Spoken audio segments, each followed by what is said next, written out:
Hey guys, tonight we step quietly into a small village on the edge of the Nile, somewhere in ancient Egypt, long before alarm clocks, smartphones, or the deeply questionable invention known as Monday morning meetings.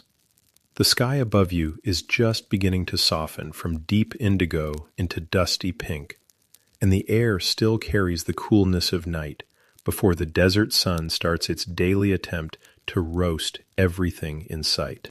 You stand barefoot on packed earth as the first line of sunlight creeps over the horizon. Around you, mud brick houses cluster together like sleepy clay boxes.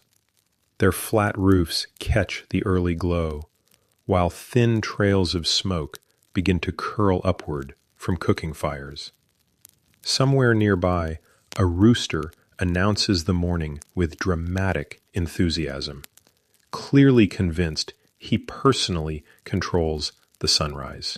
And you probably won't survive this village very long if you oversleep. Because in ancient Egypt, the day starts early, very early.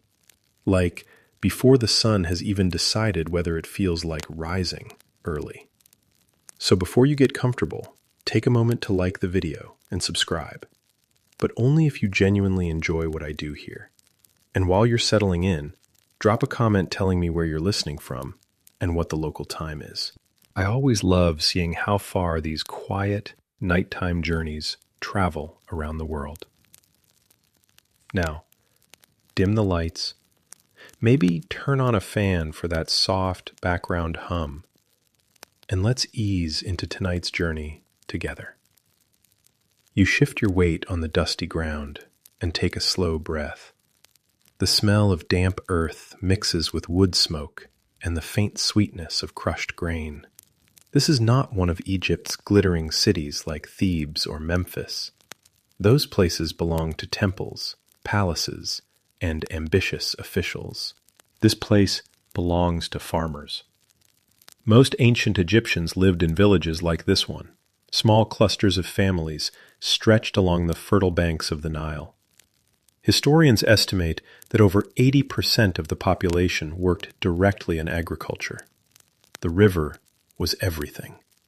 It watered the fields, fed the livestock, carried trade boats, and occasionally tried to eat anyone careless enough to swim at the wrong time. You glance toward the river now.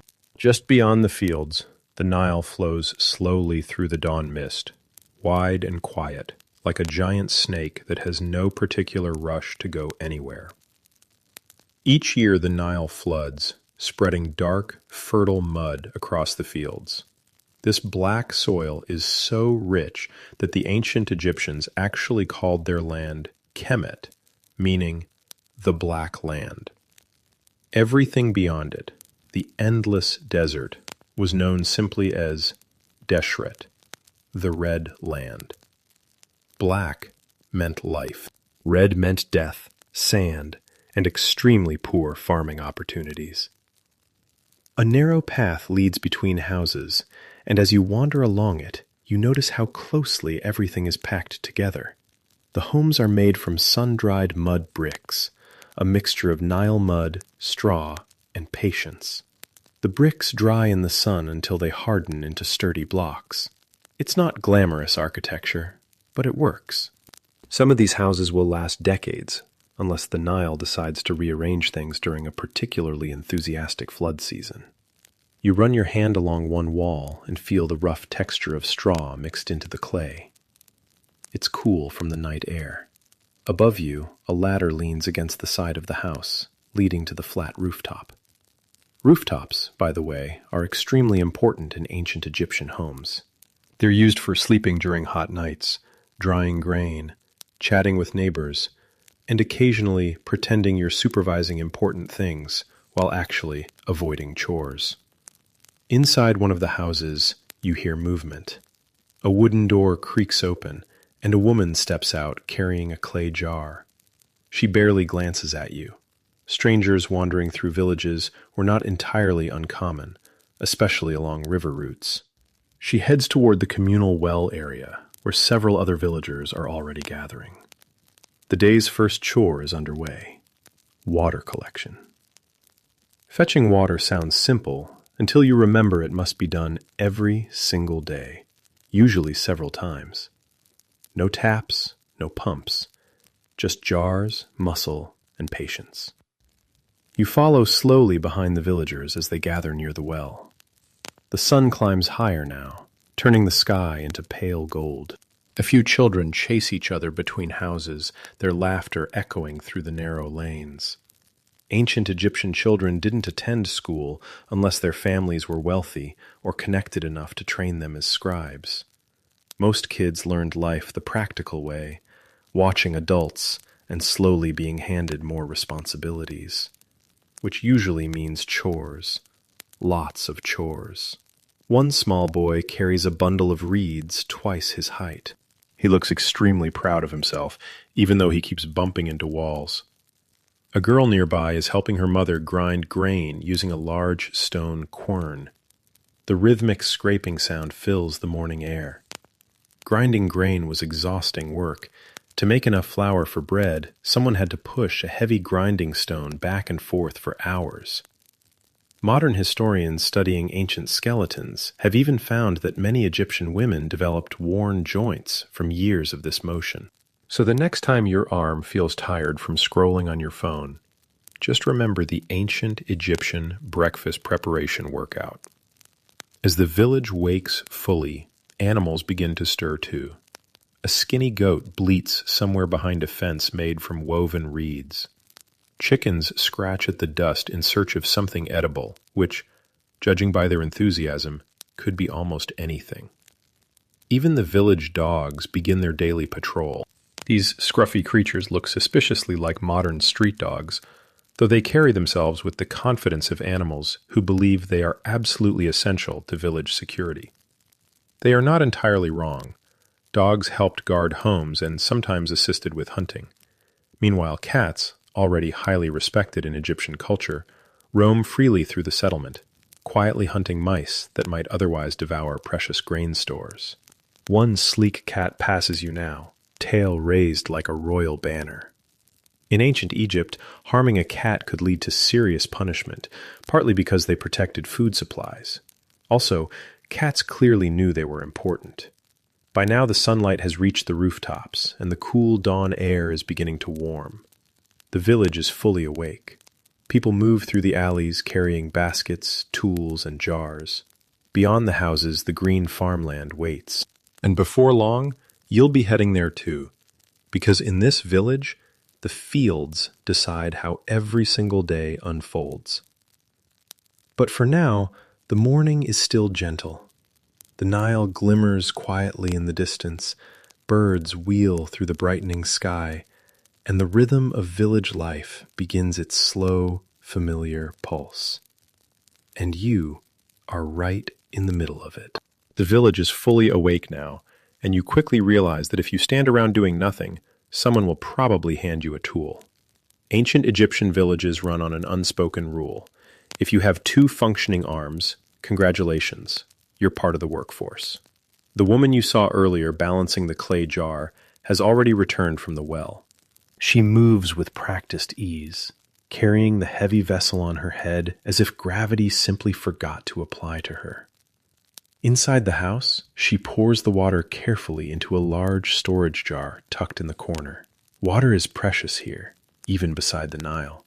The river might look generous, but clean water still requires effort to collect and store. Clay jars line the walls of many homes, each one guarding a portion of the day's survival.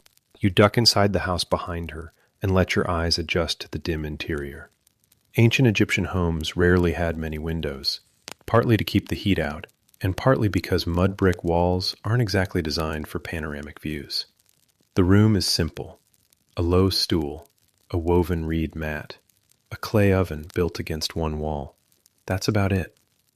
Minimalist living, thousands of years before anyone started posting aesthetic photos about it. A man crouches near a grinding stone while his teenage daughter kneels beside him, pushing the upper stone back and forth over a pile of barley grains. The motion is steady and rhythmic, producing a soft scraping sound that almost feels hypnotic. Grinding grain is one of the most common daily chores in ancient Egypt. Barley and emmer wheat form the backbone of the Egyptian diet. Without them, breakfast, lunch, dinner, and even beer simply do not exist. And beer absolutely exists. In fact, historians widely agree that beer was a daily staple in ancient Egyptian life. It wasn't quite the same as modern beer, though. Egyptian beer was thick, cloudy, and sometimes closer to a liquid bread soup than a crisp lager. You watch as the grain slowly turns into coarse flour. The girl pauses to stretch her arms, clearly already tired, and the father quietly takes over the grinding motion. It's a teamwork situation. Outside, more villagers are starting their morning chores. Someone is sweeping dust away from the doorway with a bundle of palm fibers. Another woman kneads dough in a wide clay bowl, adding just enough water to turn the flour into a sticky mass. Breakfast preparation is underway. Ancient Egyptian bread came in many shapes: flat loaves, round loaves, cone-shaped loaves. Some were flavored with dates or honey if the family could afford such luxuries. Most, however, were simple, dense, and filling. One quirky archaeological discovery revealed that tiny stones often ended up baked into the bread thanks to the grinding process. Over time, those stones actually wore down people's teeth. So, if your dentist ever tells you to avoid crunchy snacks, imagine biting into a loaf that occasionally includes a bonus pebble. Outside, a group of children carry baskets toward the edge of the village. They're collecting animal dung to dry in the sun. Once dried, the dung becomes fuel for cooking fires. Not glamorous, but extremely practical.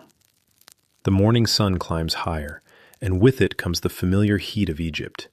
Even early in the day, you can feel the warmth pressing against your skin. That's why most heavy work starts now, before the midday sun turns the fields into a giant outdoor oven. You follow a small group of villagers heading toward the farmland. Each person carries something: a hoe, a basket, a wooden rake. The path winds past irrigation ditches that snake through the green fields like muddy veins. This irrigation system is one of ancient Egypt's greatest agricultural achievements. Farmers carefully channel water from the Nile through canals and basins, ensuring crops receive enough moisture even after the annual flood recedes.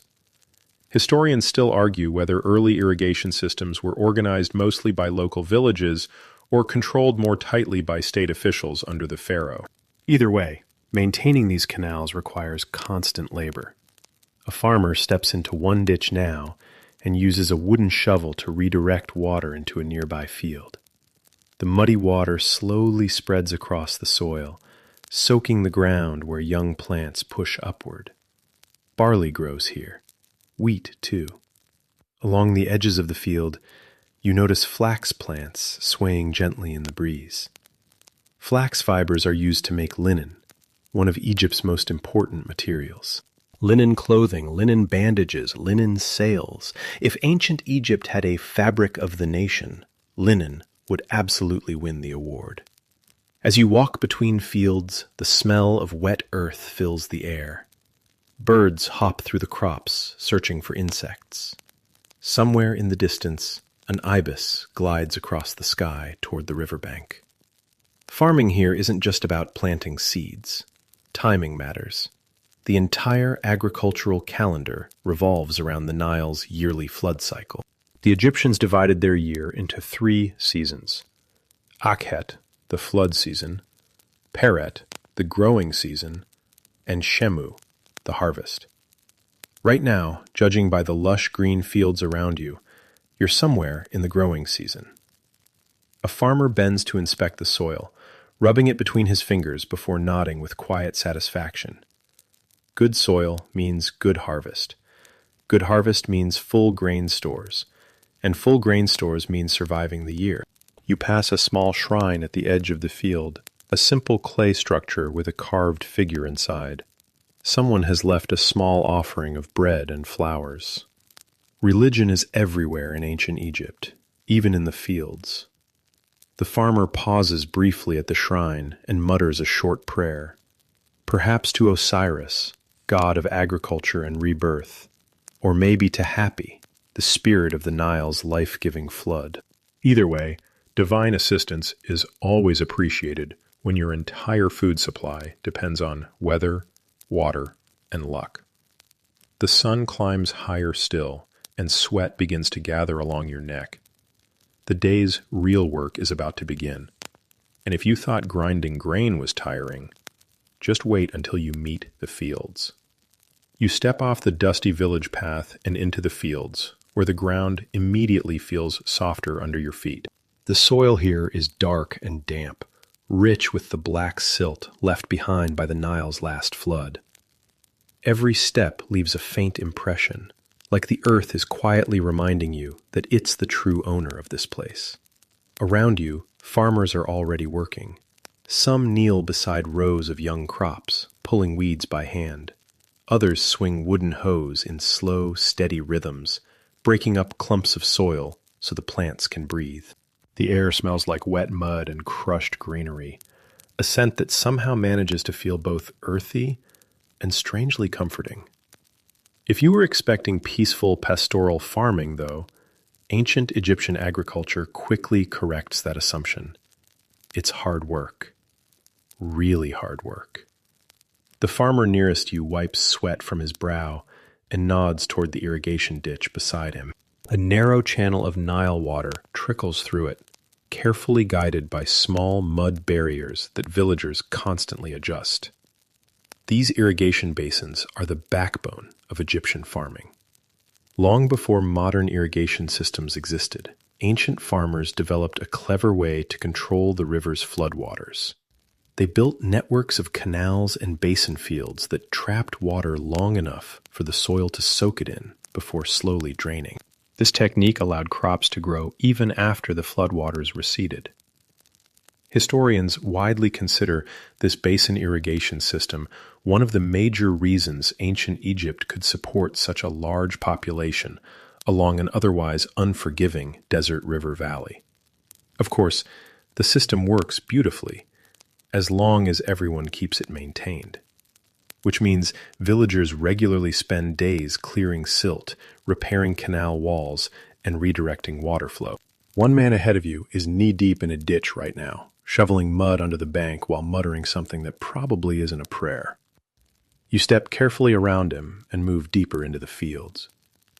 Barley stalks sway gently in the breeze, their pale green heads not quite ready for harvest. Nearby, rows of emmer wheat stand a little taller, their grains slowly thickening in the sunlight. Ancient Egyptians relied heavily on emmer wheat. It's tougher than modern wheat and grows well in the Nile's flood-soaked soil. Unfortunately, it's also harder to process, which explains why grinding grain earlier looked like an upper-body workout designed by a particularly cruel gym trainer. A group of workers farther down the field are using simple wooden plows pulled by a pair of oxen. The animals move slowly, their hooves sinking into the damp earth as they drag the plow blade through the soil. Oxen were incredibly valuable in ancient Egypt. Owning even one could significantly improve a farmer's productivity. The plow itself is basic, just a wooden frame with a pointed blade, but it breaks the soil efficiently enough to prepare it for planting. You watch the oxen for a moment as they trudge forward with the quiet patience of creatures that have accepted their fate in life.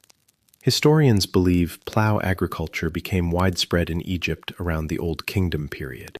Before that, many farmers simply used hoes to turn the soil by hand, which, if you imagine plowing entire fields manually, makes you appreciate the invention of animal-powered farming pretty quickly. A sudden shout pulls your attention to the edge of the field. A boy is waving his arms wildly while running toward a patch of crops. As you look closer, you realize why. Birds. A flock of small birds has landed among the grain, happily treating the field like an all-you-can-eat buffet. The boy charges forward with a stick, shouting and clapping until the birds scatter into the sky. Crop protection, ancient style. Some farmers also used nets or scarecrows to protect their harvest. Others simply relied on kids with loud voices and plenty of energy, which, to be fair, is still a pretty effective agricultural strategy. As you walk along the irrigation canal, you notice a strange tool standing upright beside the water, a tall wooden pole with a bucket attached by rope. This is an early form of the shadoof, a device used to lift water from canals and pour it into higher fields. A counterweight on the pole helps balance the bucket, making it easier to raise and lower. The shadoof would later become one of the most iconic farming tools in Egypt. Historians still debate exactly when the shadoof first appeared. Some believe it was introduced during the New Kingdom, while others argue earlier versions may have existed sooner in rural communities. Either way, lifting water manually like this takes serious effort. You watch as a farmer pulls the bucket up from the canal and empties it into a narrow channel leading toward his crops. He repeats the motion again, and again, and again. After about 10 repetitions, your back begins to ache just from watching. Not far from the canal, another small shrine stands beneath a cluster of reeds. This one contains a tiny, painted image of Osiris, the god strongly associated with fertility, crops, and the cycle of life. Religion and agriculture are deeply connected here. Every successful harvest feels like a blessing. Every failed one feels like a warning. The farmer pauses at the shrine, placing a small loaf of bread on the altar before returning to work. It's a quiet offering, a small attempt to keep divine forces on the village's side. You glance toward the Nile again. The river glitters in the distance, wide and calm beneath the rising sun. Boats move slowly along its surface, thin wooden vessels carrying goods, fishermen, maybe even officials traveling between settlements. The Nile doesn't just feed this village, it connects it to the entire civilization of ancient Egypt. But out here in the fields, the grand pyramids and royal palaces feel very far away. Here, life revolves around soil, water, and the steady rhythm of work. And as the sun climbs higher overhead, the farmers keep moving, their shadows growing shorter across the dark earth. Because the crops won't grow themselves, and neither will lunch. The farther you walk through the fields, the more you notice that farming here isn't just about feeding the village. It's also about feeding someone much farther away, someone with a crown. A farmer straightens his back beside a patch of barley and gestures toward a dirt track cutting across the farmland. At first it looks like any other dusty path, but as you squint into the distance, you see a small group approaching. 2 men, 1 donkey, and a person carrying what appears to be a writing kit. The farmer beside you sighs quietly, which is never the sound you want to hear when tax officials are involved. Because in ancient Egypt, the harvest doesn't entirely belong to the farmers who grow it. A portion of it belongs to the state, and the state, technically speaking, belongs to Pharaoh. Now, Pharaoh isn't personally wandering around villages collecting wheat sacks, of course. That would be a very inefficient use of royal time. Instead, officials and scribes handle the accounting. You watch as the small group reaches the edge of the field. The man with the writing kit steps forward. He carries a palette holding black and red ink, along with a thin reed brush. Tucked under his arm is a rolled sheet of papyrus. Congratulations. You're meeting one of the most powerful people in ancient Egypt. A scribe. In a world where most people cannot read or write, scribes hold enormous influence. They record taxes, track grain storage, write legal documents, and sometimes even draft royal decrees. Historians estimate that only a small percentage of Egyptians were literate, which meant scribes formed a highly respected professional class. Also, they didn't have to spend all day knee-deep in mud, which, as career benefits go, is fairly appealing. The scribe crouches beside a stack of harvested grain bundles from the previous season and begins making notes on his papyrus. The farmer standing nearby watches nervously. Because these records determine how much grain the village owes, Ancient Egyptian taxation often took the form of goods rather than money. Grain, livestock, linen, or labor could all serve as tax payments. A large portion of harvested grain ended up stored in government granaries, where it could later support temple workers, soldiers, and construction projects, including those very famous pyramids. So yes, in a roundabout way, villages like this helped build some of the greatest monuments in human history. No pressure. The scribe finishes his inspection and nods toward the farmer, who begins loading sacks of grain onto the waiting donkey. The animal looks deeply unimpressed by the entire situation. You honestly can't blame it. Nearby, another official measures a field using a long rope marked with knots. Land measurement was extremely important in Egypt, especially after the annual Nile floods. Each year, the floodwaters could wash away boundary markers, meaning officials had to remeasure fields to determine ownership and taxation. Historians still argue whether these early land surveys played a role in the development of Egyptian geometry. After all, when your farmland literally disappears underwater every year, figuring out how to redraw property lines becomes surprisingly mathematical. The measuring rope stretches across the field, while the official counts the knots under his breath. You suddenly realize something slightly unsettling. Every plant growing here has already been partially promised to someone else. The farmers keep a portion of the harvest, of course, otherwise they wouldn't survive, but the state's share is non-negotiable. Fortunately, Egypt's agricultural system is relatively stable thanks to the Nile's predictable flooding cycle. Unlike many other ancient civilizations, Egyptian farmers rarely face catastrophic droughts, most of the time. When the Nile floods too little, crops suffer. When it floods too much, villages can be damaged. Either way, the balance between nature and survival becomes dangerously thin. A farmer nearby leans on his hoe and watches the officials depart down the dirt path. Only once they disappear into the haze does he relax his shoulders. You sense a quiet, collective exhale across the fields. Taxes, after all, are never anyone's favorite part of life, even 4,000 years ago. As you wander along the canal again, you notice another curious detail. Small piles of mud bricks stacked beside the fields. A group of villagers is repairing part of the irrigation wall where water has started leaking through. Infrastructure maintenance never ends. One man scoops wet mud with his hands and presses it firmly between the bricks, sealing the gap. Another smooths the surface with a flat wooden board. Mud brick construction might sound primitive, but it's actually surprisingly effective. When maintained properly, these irrigation structures can last for years.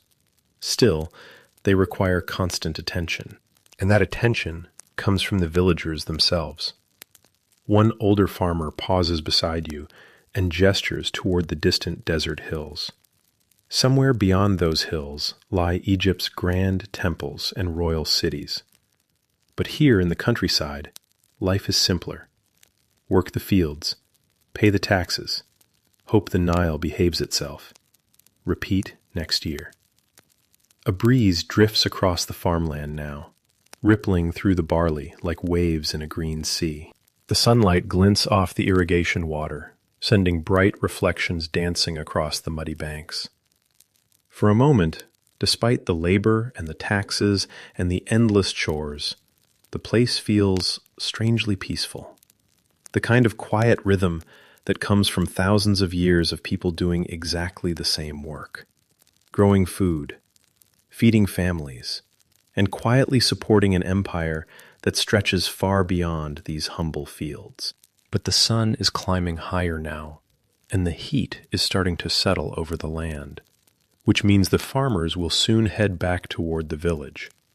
Not to rest, oh no, just to start the next set of chores waiting at home. The path back to the village winds slowly between the fields, and by the time you reach the first cluster of mud brick homes again, the sun has climbed high enough to remind everyone why Egyptians take shade very seriously. Heat presses down like a heavy blanket. Even the goats have retreated beneath a scraggly tree that barely qualifies as shelter. A few villagers sit along the shadowed sides of their homes, taking a short break before the next round of daily tasks begins. You duck through a low doorway into one of the houses to escape the sunlight. Inside, the air feels noticeably cooler. That's one of the clever tricks of mud brick construction. The thick walls absorb heat slowly during the day and release it gradually at night, helping regulate the temperature inside. Ancient air conditioning, courtesy of clay and physics. The house itself is simple but surprisingly well organized. Several small rooms branch off from a central living space. The floor is packed earth, smoothed over years of footsteps. Against one wall stands a raised mud platform topped with woven mats. This serves as both a sleeping area and a place to sit during the day. Ancient Egyptians didn't have sofas, but honestly, a shaded mat after a morning in the fields probably feels just as luxurious. A small clay oven sits nearby, its rounded shape blackened by years of cooking fires. Above it, bundles of dried herbs and onions hang from the ceiling beams. The smell inside the house is a mixture of bread, smoke, and warm clay. You notice something else too. Furniture is minimal. A low wooden stool, a small storage chest, maybe a simple table made from rough planks. Most belongings are stored in baskets or clay jars. Historians studying ancient village sites have found that everyday homes rarely contained many possessions. Life here revolves around essentials: food, tools, clothing, and the occasional personal item. Minimal clutter makes sense when you consider that many households include several family members sharing a limited space. In one corner of the room, a woman is weaving linen thread on a simple loom. The fibers come from flax plants grown in the fields you just walked through earlier. Flax is one of Egypt's most valuable crops. When processed, its fibers produce linen, a fabric that is lightweight, breathable, and perfect for Egypt's warm climate. Most Egyptians wear linen clothing, though the quality varies depending on wealth. The villagers here wear simple linen tunics or wrapped garments. Nothing fancy, but perfectly practical. You watch as the woman carefully threads the fibers through the loom. The repetitive motion is almost meditative. Back and forth. Pull. Tighten. Repeat. Textile work was often done inside homes like this, especially during the hotter parts of the day when field labor slowed down. A young boy sits nearby, carving a piece of wood with intense concentration. Slowly, a recognizable shape appears: a small toy boat. Toys were surprisingly common in ancient Egypt. Archaeologists have discovered dolls, carved animals, spinning tops, and miniature boats buried alongside children. Even in a hard-working village, childhood still manages to find space for play. The boy lifts the finished toy proudly and shows it to his mother, who nods approvingly before returning to her weaving. Near the doorway, another family member is repairing a fishing net. The Nile provides more than irrigation. It also offers fish, one of the main protein sources for villagers. Fish from the Nile included species like tilapia and catfish, both commonly eaten in ancient Egypt. Fishermen used nets, spears, or traps set along the riverbanks. Sometimes fish were dried or salted to preserve them longer. As the net is repaired, you notice a small shelf carved into the wall above it. On that shelf sits a tiny clay figurine. The figure has exaggerated hips and a rounded belly. Historians believe figures like this may represent fertility symbols or protective household spirits. Some scholars suggest they are connected to the goddess Taweret, the protective deity associated with childbirth and family safety. Taweret was often depicted as a strange hybrid creature, part hippopotamus, part crocodile, part lion, which sounds terrifying, but she was considered one of the most protective figures in Egyptian household religion. Historians still argue whether small household figurines represented specific gods or more general protective spirits. Either way, many Egyptian homes included small religious objects meant to guard the family. You glance around the room again and notice another clever design feature. A staircase made of packed mud leads up to the roof. Rooftops are essential living spaces in Egyptian homes. During cooler evenings, families often climb up there to sleep under the open sky, where breezes make the night more comfortable. Roofs are also used for drying food, storing supplies, and occasionally just sitting quietly while watching village life unfold below. You climb halfway up the steps and peek out onto the roof. From here, you can see across the entire village. Dozens of flat rooftops stretch out in every direction, dotted with baskets, clay jars, and the occasional lounging cat. Smoke drifts lazily upward from cooking fires. Beyond the houses, the green fields shimmer in the heat. And beyond the fields, the desert begins almost immediately. A pale sea of sand stretching toward the horizon. The contrast is dramatic. One narrow strip of fertile life along the river. Endless desert everywhere else. It's easy to see why the ancient Egyptians viewed the Nile as a divine gift. Without it, villages like this simply wouldn't exist. A breeze sweeps across the rooftop now, carrying the smell of baking bread from nearby ovens. Lunch preparations are clearly underway. And if you've spent the morning watching farmers work and scribes collect taxes, you've definitely earned a taste of what keeps this entire civilization running. Bread. And of course, beer. The smell reaches you before you even step back down into the narrow village lane. Warm bread. It drifts through the air like an invisible invitation, carried on a soft breeze that passes between the mud brick houses. After a morning spent in the fields and wandering through homes, the scent feels almost magical. You follow it. A cluster of women sit near a clay oven built into the side of a courtyard wall. One kneads dough inside a large bowl, her hands moving with calm efficiency. Another shapes the dough into small round loaves and passes them to the third, who slides them carefully into the oven using a flat wooden paddle. Bread in ancient Egypt is not just food. It is life. Historians have found evidence that bread and beer together formed the foundation of the Egyptian diet for thousands of years. In fact, many workers, especially laborers on state projects, were often paid partly in bread and beer rations. Imagine receiving your salary entirely in sandwiches and craft brews. Admittedly, it might improve some office environments. The dough you're watching now comes from the barley and emmer wheat grown in the fields outside the village. Once ground into flour, it's mixed with water and sometimes flavored with ingredients like dates, figs, or herbs, if the household can spare them. But most of the time, simplicity wins. The woman kneading the dough pauses to brush flour from her hands and wipe sweat from her forehead. The oven radiates intense heat, and standing beside it feels like leaning against a small sun. Clay ovens like this are shaped like wide cylinders, with a small opening near the top where loaves are placed inside.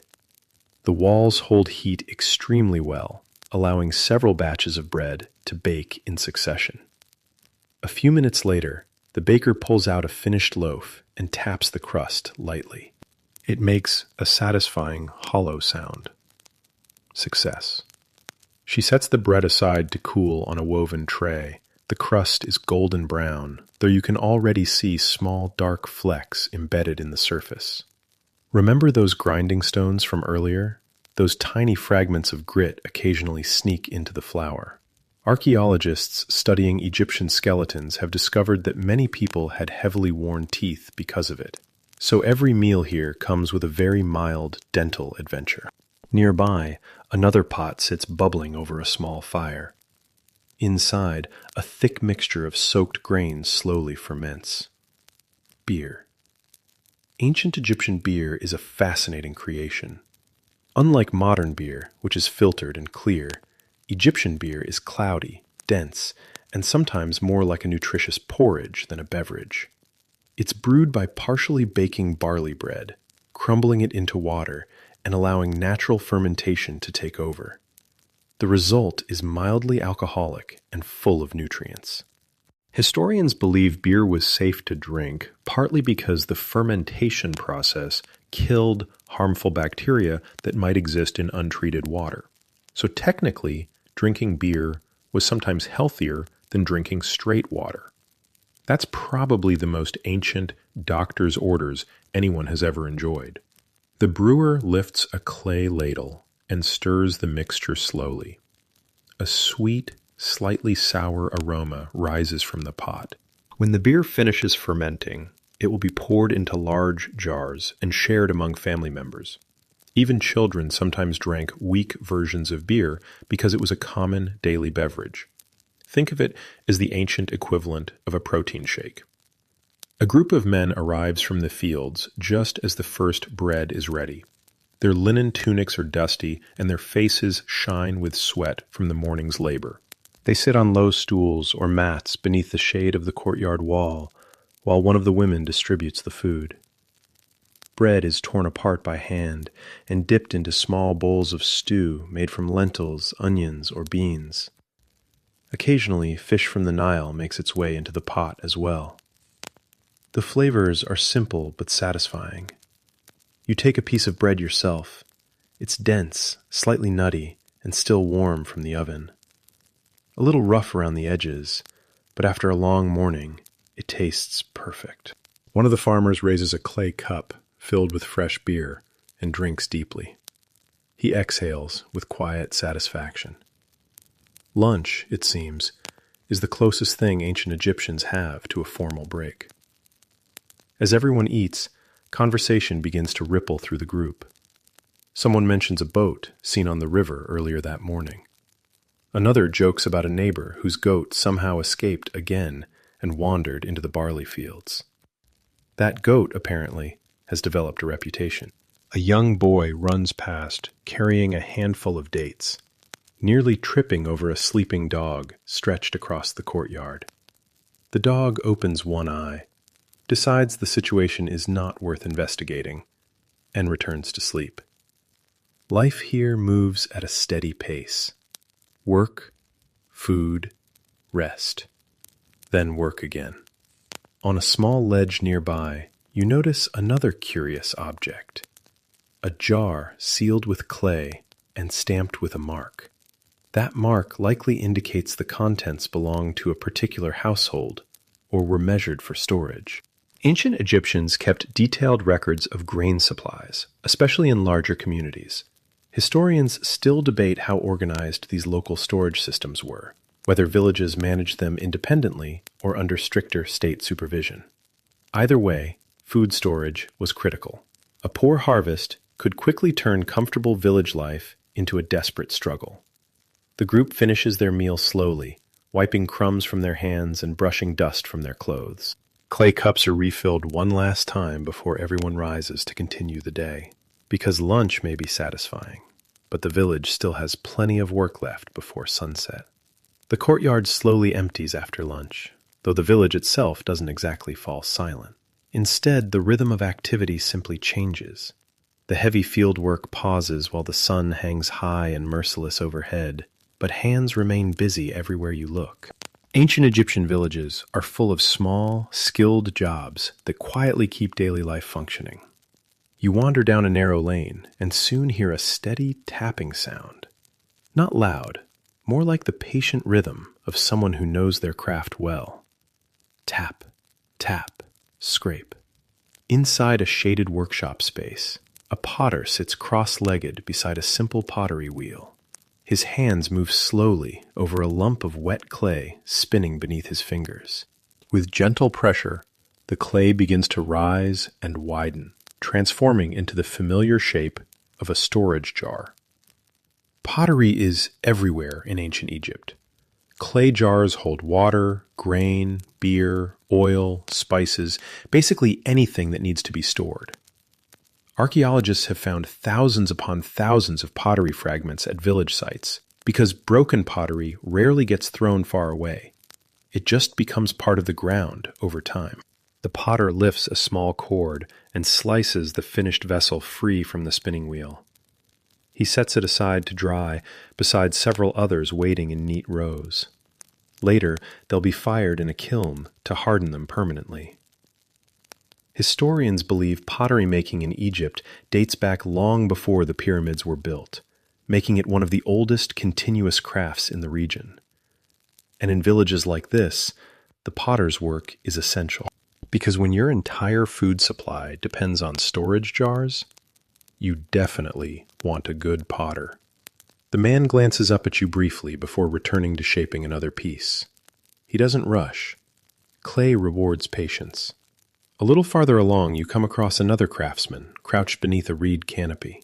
This one works with copper tools spread out across a wooden board. He holds a small blade against a smooth stone and sharpens it with slow, careful strokes. Ancient Egyptian farmers relied on tools made from copper or bronze, metals that required skilled workers to shape and maintain them. While Egypt had limited natural copper deposits, trade networks brought additional metal from regions like the Sinai Peninsula. Which means, somewhere far away, miners are having a much worse day than anyone in this village. The toolmaker finishes sharpening the blade and tests it by slicing through a strip of leather. Satisfied, he places it in a basket, alongside several others waiting for their owners. A broken hoe blade or dull sickle could seriously slow down farm work, so tool repair is an important service in the village. Across the lane, a different kind of craft is underway. Two women sit together, spinning flax fibers into thread using small wooden spindles. The spindles dangle from their fingers, twisting the fibers into tight strands that will eventually become linen cloth. Flax processing is surprisingly complicated. First, the plant stalks are soaked in water to loosen the fibers. Then, the fibers are combed, spun, and woven into fabric. It's a long process, but linen is incredibly valuable. In fact, fine linen clothing was sometimes used as a form of wealth in ancient Egypt. High-quality linen garments could be traded, gifted, or even offered to temples. And if you're wondering why ancient Egyptian clothing often looks so crisp and white in tomb paintings, that's linen, showing off its natural elegance. A small group of children sits nearby watching the spinning process with mixed levels of interest. One of them is clearly paying attention, trying to copy the motion using a tiny spindle of his own. Another has fallen sideways onto the ground and is drawing shapes in the dust with a stick. Educational priorities vary. Historians know that most children in farming villages learned skills directly from their parents, rather than attending formal schools. Boys typically followed their fathers into agricultural or craft work, while girls learned household skills like weaving, cooking, and managing food supplies. But learning wasn't always serious. One of the boys suddenly tosses a carved wooden disc into the air and catches it again. Soon 2 others join him, turning the quiet corner of the village into a quick game of throwing and catching. Ancient Egyptian children had simple toys, spinning tops, balls made from reeds, carved animals, and small dolls with braided string hair. Which proves something interesting. Even in a civilization famous for pyramids, gods, and monumental statues, kids still just want something fun to throw around. Near the center of the village, another artisan sits shaping a basket from dried reeds.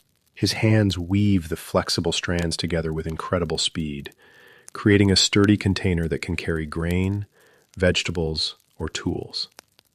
Reeds from the Nile are incredibly useful. They're used for baskets, mats, fishing traps, and even boats. The famous papyrus plant, which grows along the riverbanks, can also be processed into writing material. Papyrus sheets became the ancient world's version of paper, allowing scribes to record everything from tax lists to poetry.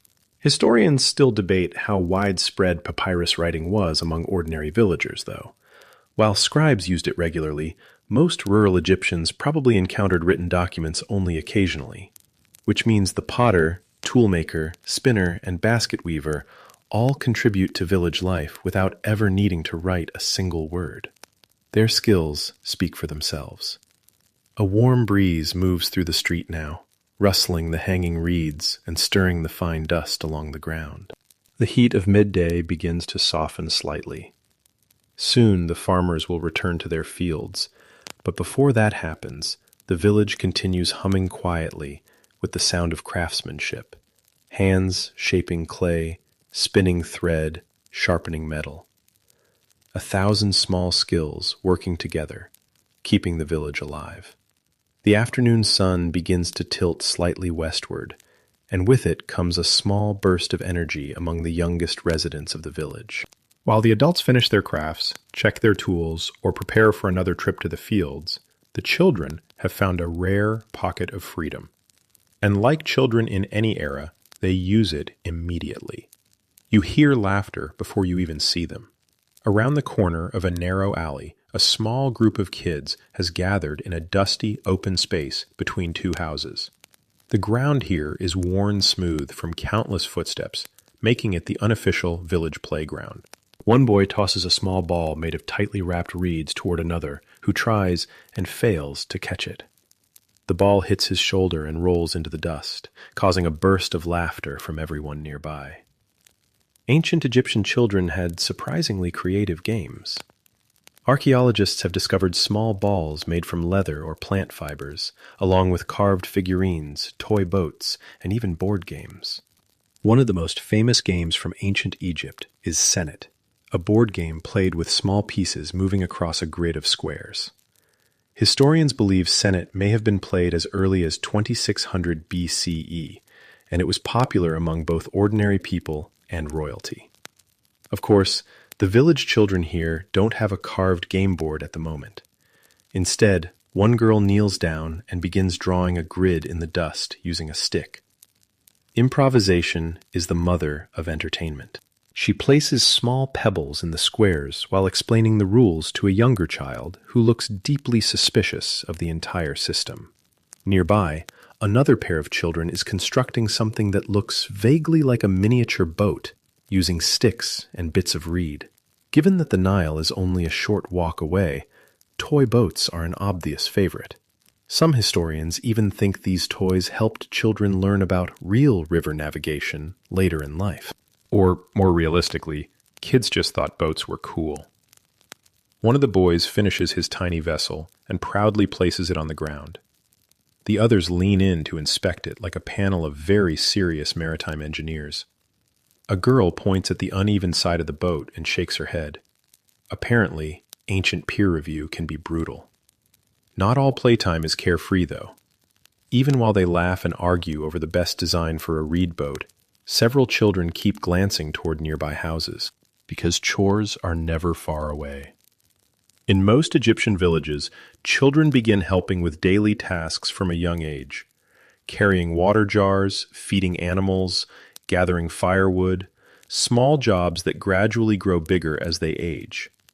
A boy around 10 years old suddenly stands up and brushes dust from his knees. His mother calls from the doorway of a nearby house, handing him a basket. Playtime is officially over for him.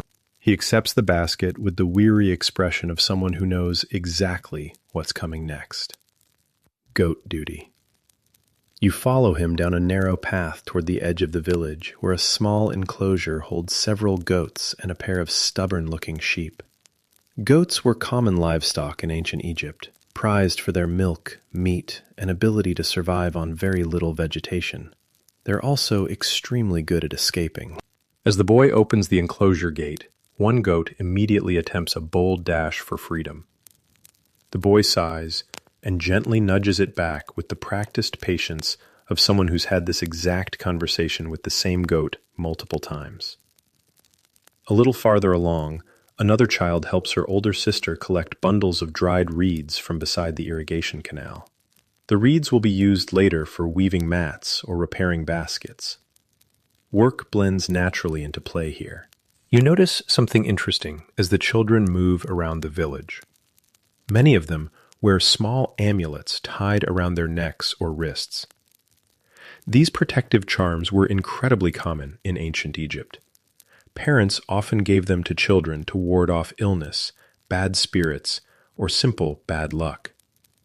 One popular amulet depicted the Eye of Horus, a powerful symbol believed to protect against harm. Another common symbol was the scarab beetle, associated with rebirth and good fortune. Historians still argue whether villagers believed these amulets worked through divine protection or symbolic power. But either way, wearing them brought comfort. And comfort matters when you live in a world where medicine is, let's say, still experimenting. Back near the village square, the children who remained behind have turned their dust-drawn Senate board into a very competitive match. Two players stare at the pebbles like seasoned strategists. One moves a piece. The other groans dramatically. Spectators whisper advice that may or may not be helpful. The entire scene feels surprisingly familiar. Thousands of years separate you from these kids, yet the basic ingredients of childhood remain exactly the same. Games, arguments, laughter, and the occasional interruption by responsible adults. A breeze sweeps through the alley, lifting tiny spirals of dust into the air. Somewhere in the distance you hear farmers calling to their oxen again as they return to the fields for the cooler part of the afternoon. The day is slowly shifting toward evening.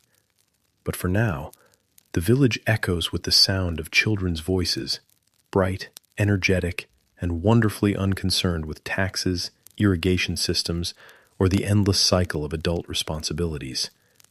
At least for another few minutes, because eventually, every child here grows up.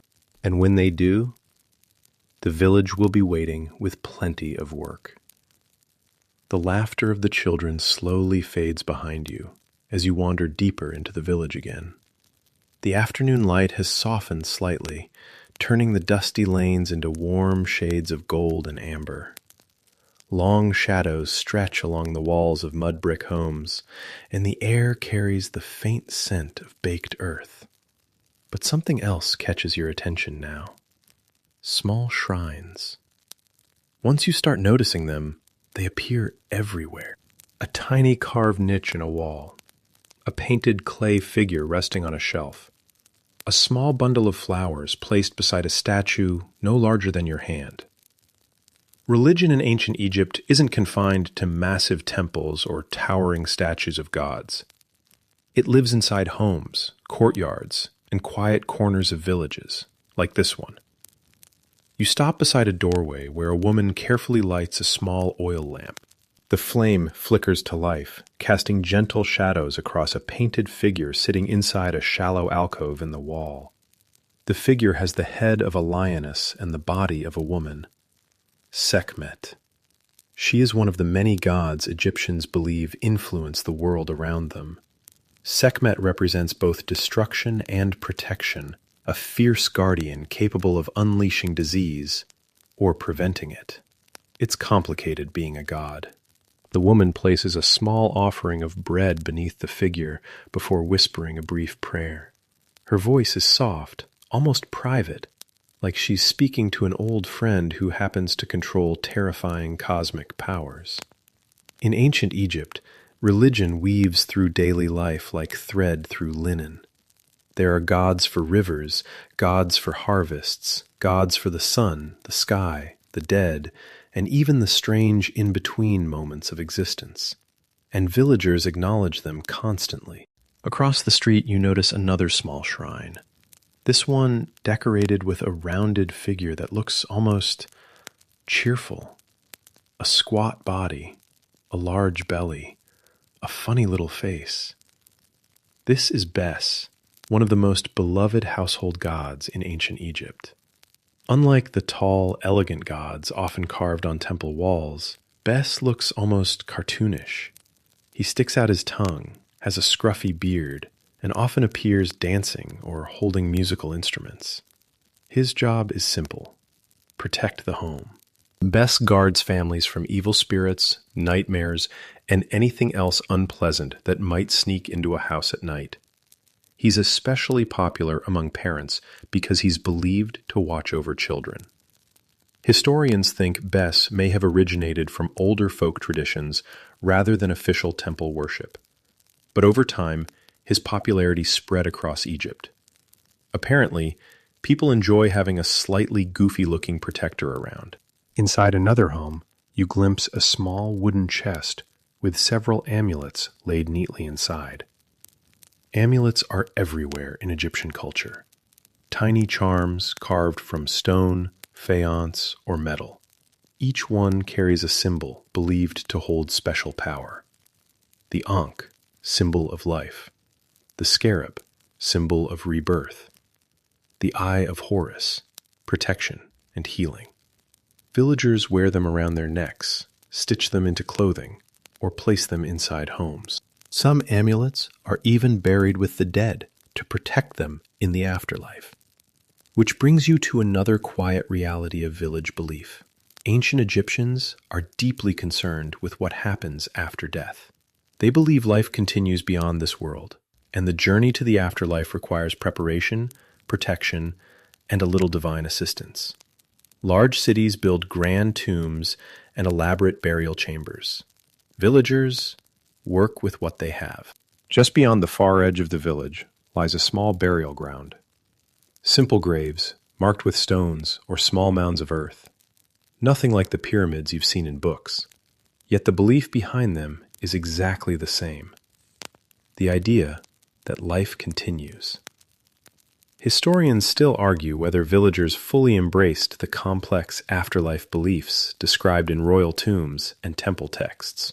Some scholars think rural communities practice simpler, more local traditions, alongside the official religious system. But one thing is clear. Faith here feels personal. You pass another household shrine, where someone has placed a small bowl of beer beside a statue of Osiris, the god of the underworld and resurrection. Osiris is one of Egypt's most important deities. According to myth, he was murdered by his jealous brother Seth, only to be resurrected by his wife Isis. His story symbolizes rebirth, renewal, and the eternal cycle of life and death. Ideas that resonate strongly in an agricultural society where crops die and grow again every year. A farmer pauses briefly beside the shrine and touches the edge of the statue with his fingers before continuing down the road. No ceremony, just a quiet moment of respect. Overhead, the sun begins dipping closer to the western horizon. In Egyptian belief, the sun god Ra travels across the sky during the day and journeys through the underworld at night before rising again each morning. Every sunset is part of that divine cycle, a reminder that even the sun must face darkness before returning to the light. A group of villagers gathers near a larger shrine at the center of the settlement. Someone places fresh flowers on the small altar, while another lights incense that releases thin curls of fragrant smoke. The scent drifts through the air, sweet, woody, calming. It mixes with the evening breeze and the quiet murmur of prayers. In this village, surrounded by fields and desert, religion isn't distant or abstract. It's woven into every meal, every harvest, every birth and illness and passing day. A quiet conversation between humans and the unseen forces they believe shape their world. And as the sun continues its slow descent, those conversations are just beginning for the evening. As the sun dips lower, the village light softens into a warm, amber glow, and the shadows stretch longer across the dusty ground. Somewhere nearby, someone coughs, a dry, persistent sound that echoes briefly between the mud brick walls. In a place like this, illness is never very far away. You follow the sound toward a small house where several villagers have gathered in the doorway. Inside, an older man sits on a mat while a woman carefully prepares something in a shallow clay bowl. This, it seems, is the village healer at work. Ancient Egyptian medicine is a fascinating mixture of careful observation, herbal remedies, and a generous helping of magic. Historians know that Egyptian physicians actually understood quite a lot about the human body. Medical papyri discovered by archaeologists describe treatments for wounds, broken bones, infections, and even dental problems. One famous text, now known as the Ebers Papyrus, lists hundreds of remedies and medical recipes. Some of them make perfect sense. Others are a little harder to explain. The healer kneels beside the coughing man and gently presses her fingers against his wrist and throat, feeling for signs of fever. She murmurs quietly while mixing crushed herbs into the bowl. Garlic, honey, and ground seeds. Honey was widely used in Egyptian medicine because of its natural antibacterial properties. Even modern researchers have confirmed that honey can help prevent infection in wounds. So at least some of these treatments are surprisingly effective. The healer adds a splash of beer to the mixture and stirs it slowly. The scent rises into the air, earthy, bitter, slightly sweet. She hands the bowl to the man, who drinks it with the resigned expression of someone who knows medicine rarely tastes good. Nearby, another villager holds up his hand to show a small cut along his palm. The healer glances at it briefly before wrapping the wound in a strip of clean linen. Linen bandages were one of the most common medical supplies in ancient Egypt. The fabric was soft, absorbent, and easy to produce in large quantities thanks to the flax fields you saw earlier. It turns out linen wasn't just fashionable. It was also medically useful. But as the healer finishes tying the bandage, she reaches for something hanging on the wall beside her. An amulet. This one is shaped like the Eye of Horus, carved from a small piece of green stone. She ties it gently around the injured man's wrist before sending him on his way. Medicine and magic are rarely separated in ancient Egypt. If a treatment works physically, wonderful. If it also invites divine protection, even better. Historians still argue how much Egyptian physicians relied on magical rituals compared to practical treatments. Some scholars believe trained healers used magic mostly for spiritual comfort, while others think many genuinely believed supernatural forces caused illness. After all, if someone suddenly becomes sick for no obvious reason, blaming invisible spirits isn't the worst guess available in the Bronze Age. Outside the house, another patient waits nervously beside the doorway. A young woman holds her arm carefully while speaking with the healer. When the healer examines it, you notice a faint swelling near the elbow. She gently massages the joint while instructing the woman to stretch her arm slowly. Egyptian medical texts show that doctors understood some aspects of anatomy surprisingly well. They knew how to set broken bones using splints, treat wounds with herbal mixtures, and even perform minor surgical procedures. One ancient papyrus describes how to examine a head injury and determine whether the patient might survive. It's not quite modern emergency medicine, but it's impressively thoughtful for 3,000 years ago. A small boy suddenly runs past the doorway carrying a bundle of reeds, followed closely by a friend who is laughing far too hard to be helpful. The healer watches them disappear down the lane and shakes her head with a quiet smile. Children, apparently, have always been slightly hazardous creatures. On a nearby shelf, you notice a small clay jar labeled with painted markings. Inside are crushed plant leaves used to treat stomach problems. Another jar holds dried willow bark, which contains compounds similar to modern aspirin. Ancient Egyptians may not have understood the exact chemistry behind their remedies, but through centuries of trial and error, they discovered which plants eased pain or reduced fever. Then again, you also spot a written recipe on a scrap of papyrus suggesting that crocodile dung could be used in certain medical treatments. Historians still debate whether that particular ingredient was symbolic, medicinal, or simply the result of someone having a very unusual theory about health. Either way, it's probably not something modern doctors will be recommending anytime soon. The healer finishes her final consultation and steps outside into the evening air.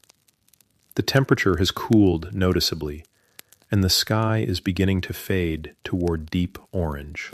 She washes her hands in a small bowl of water and quietly hangs the amulets back on their hooks.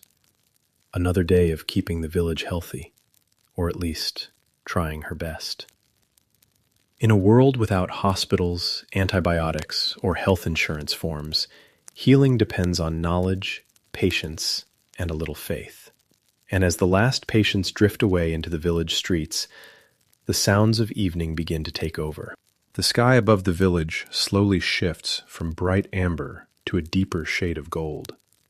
And as the heat of the day finally begins to loosen its grip, the entire settlement seems to breathe out at once. Even the goats look relieved. You wander toward the edge of the village, where the farmland slopes gently down toward the Nile. The river glows in the evening light, wide and slow-moving, reflecting the sky like a sheet of burnished copper. And that's when you notice the boats. Several long wooden vessels are approaching from upstream, their square linen sails catching the last steady breeze of the day. The sails glow pale against the darkening water, like floating triangles drifting silently toward shore. Market day, of a sort, has arrived.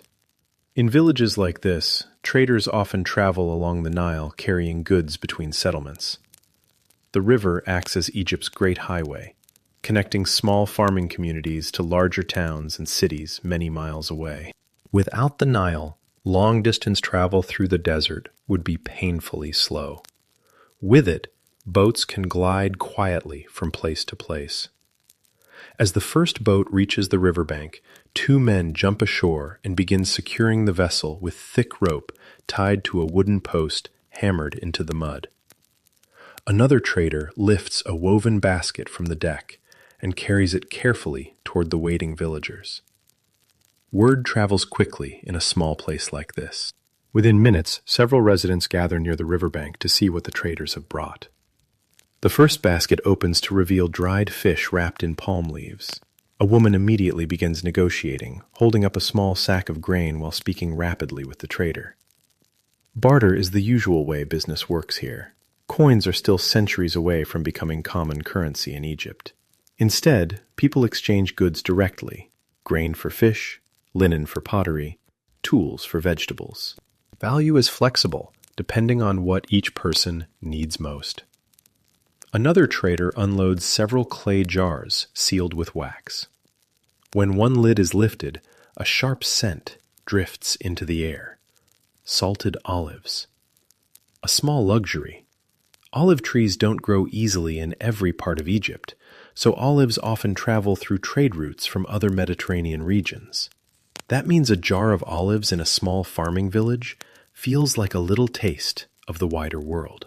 Nearby, a fisherman from the village inspects a bundle of bronze fishhooks laid out on a cloth. Metal tools like these are valuable because bronze isn't always easy to obtain locally. The fisherman picks up one hook, testing its sharpness with a thoughtful nod. Behind him, two children stare wide-eyed at a tray of bright blue beads made from glazed faience. The beads shimmer in the fading sunlight like tiny drops of sky. Faience was one of ancient Egypt's most distinctive materials. Made from crushed quartz coated in a glassy glaze, it produced brilliant colors, especially that famous Egyptian turquoise blue. Historians believe these beads were widely traded across the region, making them surprisingly common decorative items. Still, they're mesmerizing to look at. One of the traders notices the children staring and hands them each a small bead with a playful grin. The kids react like they've just received royal treasure. A little farther along the shore, a more serious conversation unfolds between a village elder and one of the traders. They speak quietly while examining a folded piece of linen cloth. Fine linen, smoother and lighter than the village's typical fabric, possibly woven in a larger town where skilled textile workers operate full workshops. The elder rubs the cloth between his fingers, clearly impressed.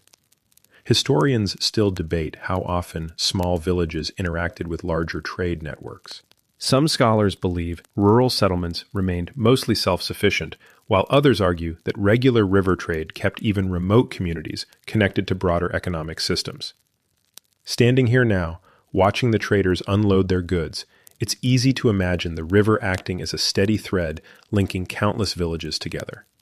Not just exchanging goods, but news. One trader begins telling a small crowd about a temple festival happening several days upriver. Apparently, musicians, dancers, and a large procession of priests are involved. The villagers listen with curiosity. For many of them, travel beyond neighboring settlements is rare. News carried by traders is sometimes the only glimpse they get of events happening elsewhere in Egypt. One fisherman asks whether the Nile flood has started rising farther south yet. The trader nods. That small piece of information immediately spreads through the group like a ripple, because the flood determines everything. A good flood means fertile soil. A poor flood means worry. The sky above the river is now fading towards soft violet, and the traders begin preparing their boats for the night. Some will sleep aboard their vessels, while others may accept offers to stay in village homes. Hospitality is common along the Nile. After all, one day your village might be the one needing a place to rest during a long river journey. The final baskets are unloaded, and the small evening market slowly winds down. Villagers return toward their homes, carrying new goods, bits of gossip, and perhaps a few small luxuries. The boats rock gently at their moorings. The river flows quietly beside them. And as darkness begins to gather along the banks, the village prepares for night. The sky deepens into a rich purple as evening settles gently over the village. One by one, small oil lamps begin to glow in doorways and courtyards, their golden light flickering softly against the mud brick walls. The heat of the day has finally faded, replaced by a cooler breeze drifting in from the Nile. And tonight, the village is a little more lively than usual. Word of the upcoming festival upriver has clearly stirred something in people. While the grand temple celebrations might be days away, villagers often mark smaller local rituals in their own way. You follow the sound of music toward the central open space near the shrine. A small group has gathered there. Someone has lit a shallow clay brazier filled with fragrant incense, and the smoke curls slowly upward into the evening air. Its scent is warm and slightly sweet, something like myrrh or frankincense. In ancient Egypt, incense is more than just a pleasant smell. It's believed to purify the air and attract the attention of the gods. At the center of the gathering, a man taps rhythmically on a small drum stretched with animal hide. Beside him, a woman shakes a metal rattle known as a sistrum, producing a bright jingling sound that dances through the quiet night. The sistrum is strongly associated with the goddess Hathor, one of Egypt's most beloved deities. Hathor represents music, joy, love, and celebration, essentially the divine patron of good times. And right now, the village seems perfectly happy to accept her influence. A few villagers begin clapping in time with the drumbeat. Someone laughs as another person attempts a small dance step in the open space, swaying their shoulders and raising their arms with exaggerated grace. Ancient Egyptian dance, judging by tomb paintings, involved fluid arm movements, spinning steps, and sometimes acrobatic poses. Here in the village, though, it's much less formal. More like enthusiastic wiggling with rhythm, which, honestly, is the most authentic form of dancing in any era. A group of children gathers nearby, wide-eyed as the music grows louder. One little boy tries to mimic the dancer's movements and nearly trips over his own feet. causing a ripple of laughter through the crowd. Music was a regular part of Egyptian life, especially during religious celebrations. Instruments included drums, harps, flutes, and rattles like the sistrum. Historians believe music often accompanied rituals meant to honor the gods or encourage divine favor during important moments like harvests and seasonal festivals. The drumbeat continues steadily, while the dancer spins once more before stepping aside with a playful bow. Another villager takes their place. Soon several people are dancing together, their shadows stretching and twisting across the lamplight. You notice someone bringing out trays of food, small pieces of bread, dates, and a few bowls of roasted lentils. Clay cups of beer pass from hand to hand. It's not a grand feast, but it's enough to make the evening feel special. Across the courtyard, an older man sits beside the shrine, quietly placing fresh flowers in front of a small statue of Osiris. Even during celebration, the religious meaning remains close at hand. Many Egyptian festivals are tied directly to the cycles of nature and the agricultural year. The flooding of the Nile, the planting of crops, the harvest, all these events carry spiritual significance. The gods, after all, are believed to guide the forces that make life possible. Historians still debate how structured village festivals were compared to those held in large temple complexes. Some scholars believe rural communities celebrated in simpler, more spontaneous ways.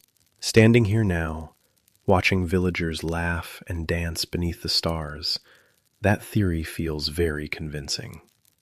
A soft melody rises as someone begins playing a reed flute. The sound is gentle and haunting, floating above the drumbeat like a drifting ribbon of sound. The breeze from the Nile carries it through the village streets. For a moment, you step back from the gathering and look up at the sky. The stars are beginning to appear, sharp, bright points against the darkening blue. Without city lights to hide them, the night sky over ancient Egypt must have been breathtaking. The Egyptians paid close attention to those stars. Many of their religious beliefs connected the heavens with the afterlife. Pharaohs were sometimes described as becoming stars after death, joining the eternal sky.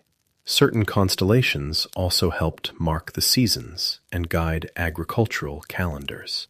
One of the most important stars was Sirius, whose rising in the sky signaled the coming flood of the Nile. Even here in this quiet village, the sky itself feels like part of the rhythm of life. Behind you, the music swells again as the dancers clap faster and the drumbeat quickens. Laughter rises, beer cups are refilled, and someone begins telling a story about a fisherman who once tried to outsmart a crocodile.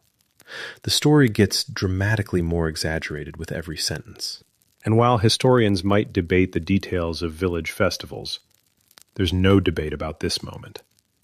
A warm night, a little music, and a small community celebrating life along the river that sustains them all. Eventually, the music begins to slow. The drumbeat softens, the flute fades into the warm evening air, and the dancers step aside one by one, breathing heavily and laughing at their own enthusiasm. The small festival has reached that comfortable moment when excitement gives way to quiet conversation. People gather in little circles around the courtyard. Some sit on low stools. Others simply lower themselves onto woven mats spread across the packed earth. Clay cups of beer continue to pass from hand to hand, though the pace is slower now. Ancient Egyptian beer was thick, slightly sour, and often contained bits of grain still floating inside. By modern standards, it might resemble a kind of fermented bread soup. But after a full day of labor under the Egyptian sun, it was refreshing enough. And importantly, it was safer to drink than untreated river water. You settle near a small group of villagers who seem deep in conversation. One older woman gestures animatedly with her hands as she recounts a story that clearly involves someone making a very bad decision near the riverbank. From the fragments you catch, it sounds like a man once tried to grab fish from a shallow pool without noticing a crocodile resting nearby.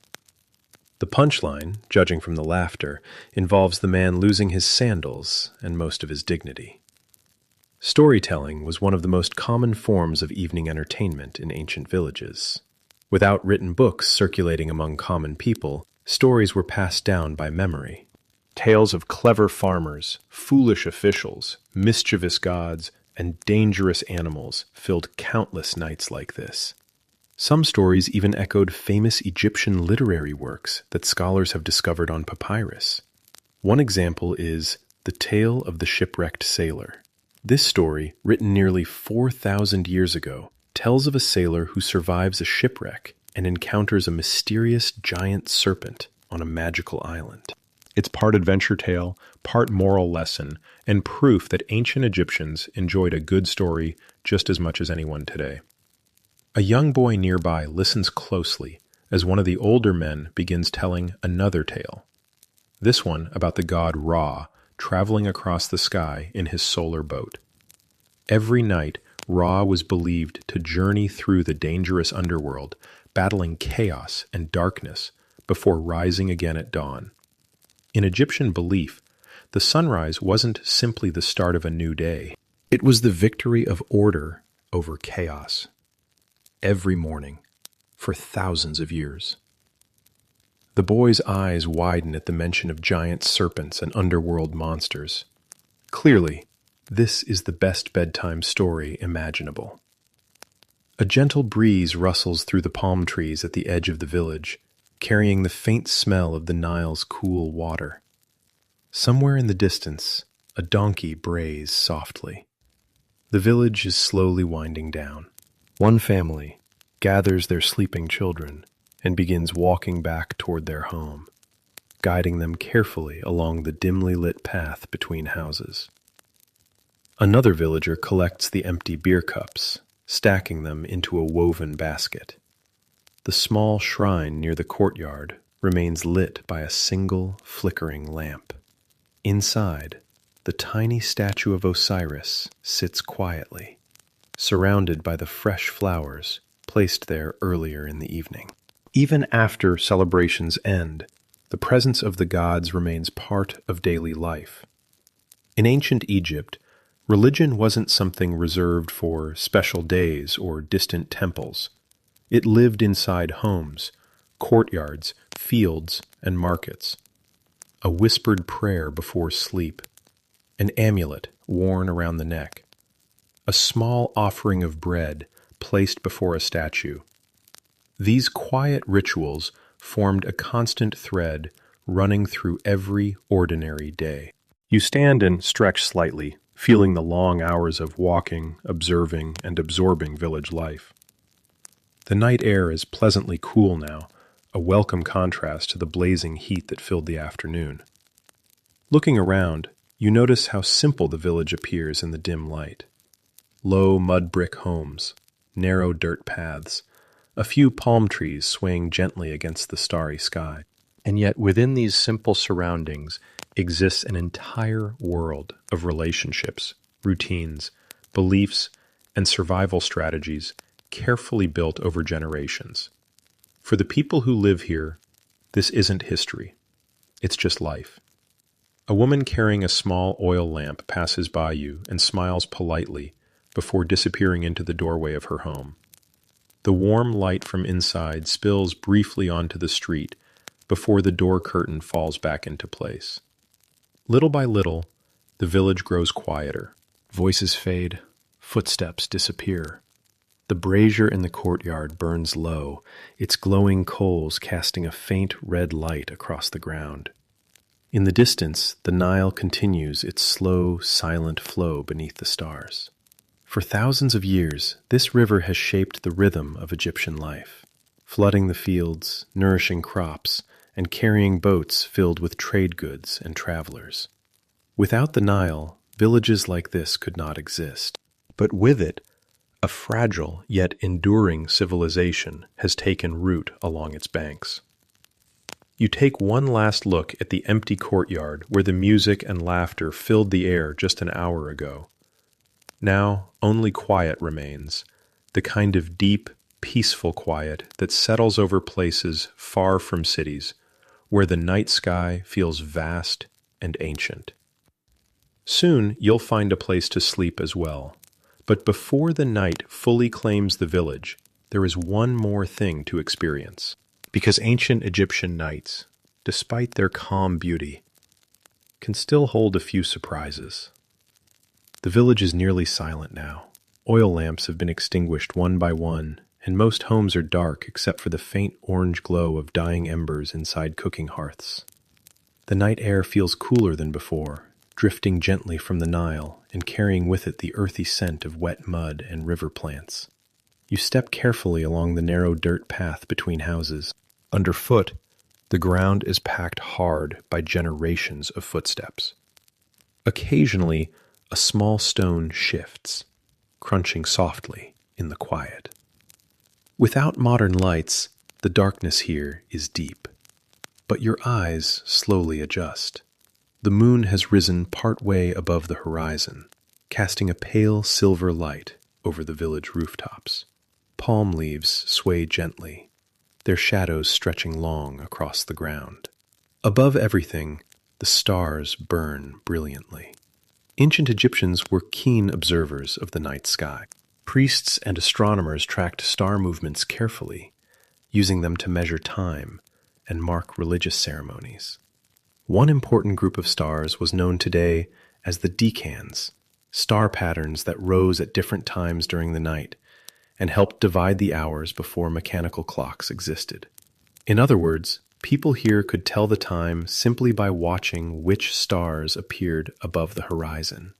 For now, though, most villagers are fast asleep. Inside the mud brick homes, families lie on simple woven mats or low wooden beds. During hot seasons, some people even sleep on flat rooftops, where cooler breezes pass more freely. A faint murmur of voices drifts from one nearby house, perhaps two people finishing a quiet conversation before sleep finally claims them. Then the sound fades. For a few peaceful moments, the village feels completely still. And then you hear it. A distant howl. Long, rough, almost like a broken trumpet echoing across the desert. Jackals.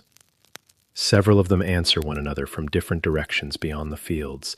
The sound is eerie, but familiar to anyone living near desert edges. Jackals were common throughout ancient Egypt, scavenging near settlements and roaming the open land after dark. To the Egyptians, these animals were closely associated with the god Anubis, the jackal-headed deity who guided souls through the afterlife. Of course, the jackals themselves are far less mystical. They're mostly interested in scraps of food. Still, their calls send a faint shiver through the quiet night. A donkey shifts somewhere behind a nearby wall, stamping one hoof against the ground before settling again. Livestock are often kept close to homes overnight, both for protection and convenience. As you continue walking, you reach the edge of the village where the land slopes gently toward the Nile. Here, the darkness feels deeper. Tall reeds rustle softly along the riverbank, and the water itself glimmers faintly under the moonlight. The Nile at night is peaceful to look at, but it's not entirely safe. Something breaks the surface of the water with a slow ripple, then another. You pause. Just for a moment, the smooth surface of the river bulges slightly before settling again. Crocodiles. The Nile crocodile was one of the most feared animals in ancient Egypt. These powerful predators could grow over 5 meters long and were capable of dragging livestock or careless humans into the river. Ancient Egyptians respected and feared them deeply. In fact, crocodiles were associated with the god Sobek, a deity linked to strength, fertility, and the raw power of the Nile itself. Some temples even kept sacred crocodiles as living embodiments of the god. Watching the water carefully now, you notice the faint outline of a long snout breaking the surface before slipping quietly back beneath the dark current. Out here, nature still rules. The village may feel peaceful, but the river beyond remains wild. A sudden flutter of wings pulls your attention upward. A large bird glides silently across the sky, likely an owl hunting along the riverbanks. Its shadow passes briefly over the reeds before disappearing into the darkness. Owls were common night hunters in Egypt, feeding on rodents and small animals that emerged after sunset. Their silent flight made them surprisingly effective predators. For a moment, the night fills with small, natural sounds. Water moving slowly against the reeds, insects buzzing faintly in the warm air, distant jackals continuing their eerie chorus across the desert. Then, gradually, the sounds fade again into stillness. You take one last look at the Nile. Even under the moonlight, it feels ancient and powerful. This river that shaped one of the world's longest-lasting civilizations. For the villagers sleeping behind you, tomorrow will look much like today. Before sunrise, they'll wake, they'll fetch water, tend animals, work the fields, bake bread, repair tools, care for children. Life here follows the steady rhythm of the river and the seasons. Simple, demanding, enduring. You turn away from the riverbank and walk slowly back toward the quiet cluster of mud brick homes. The night feels heavier now, the kind of deep darkness that arrives in the hours before dawn. Somewhere, a baby stirs briefly inside a house before settling again. A final breeze moves through the palm trees, and above it all, the stars continue their silent journey across the sky, just as they have for thousands of years. Soon, it will be time for sleep. But before the story ends, there is one final moment to experience. A quiet reflection beneath the desert stars. The village rests. From a distance, it now appears as little more than a cluster of low shapes, resting quietly beside the wide, silver ribbon of the Nile. The rooftops, the narrow paths, the small courtyards, all softened by moonlight and shadow. The night feels deep and calm. You find a quiet place near the edge of the village, where the ground rises slightly above the riverbank. A few flat stones form a natural seat, warmed earlier by the day's sun but now pleasantly cool beneath the night air. From here, you can see almost everything. The slow curve of the Nile reflecting the stars. Palm trees swaying gently in the breeze. The faint outline of farmland stretching into the darkness beyond. And above it all, the sky. Without the glow of modern cities, the ancient sky must have been astonishingly clear. Thousands of stars fill the darkness, forming patterns and rivers of light that stretch from horizon to horizon. The Milky Way itself cuts across the heavens like a pale cloud of distant fire. To the people of ancient Egypt, the sky was not simply empty space. It was alive with meaning. Many Egyptians believed the heavens were the body of the sky goddess Nut, arching protectively over the earth each night. In temple art, Nut is often shown as a great figure stretching across the sky, her body covered in stars. Each evening, the sun god Ra was believed to travel through her body as he entered the underworld, beginning his dangerous journey through the darkness. Then, at dawn, he would be reborn once again, a cosmic cycle repeating every single day. Looking up now, it's easy to understand why ancient people felt such powerful connections to the sky. With no satellites, no aircraft, no glowing skylines, only stars, the heavens must have felt immense and mysterious. A soft rustling sound nearby draws your attention. A small animal darts across the sand, pausing briefly before disappearing behind a cluster of reeds. Perhaps a desert fox, or maybe just a field mouse searching for food. Life continues even during the quietest hours. Behind you, The village remains almost completely still. Inside the homes, families sleep side by side beneath woven blankets or simple linen sheets.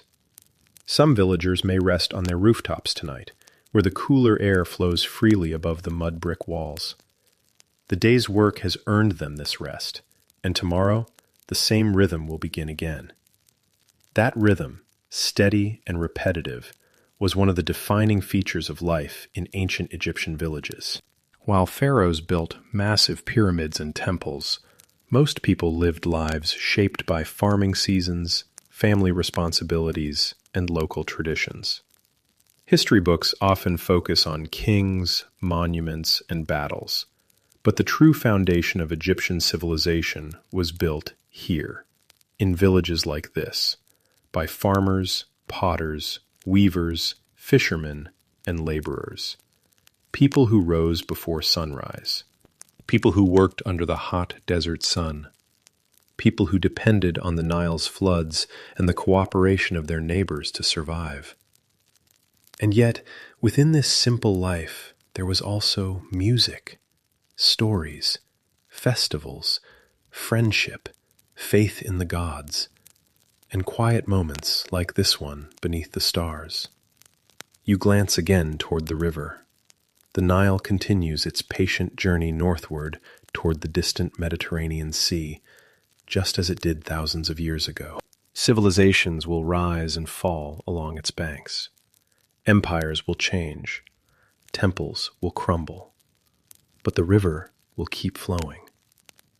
A cool breeze drifts across the water, carrying with it the soft rustle of reeds and the distant cry of another night bird.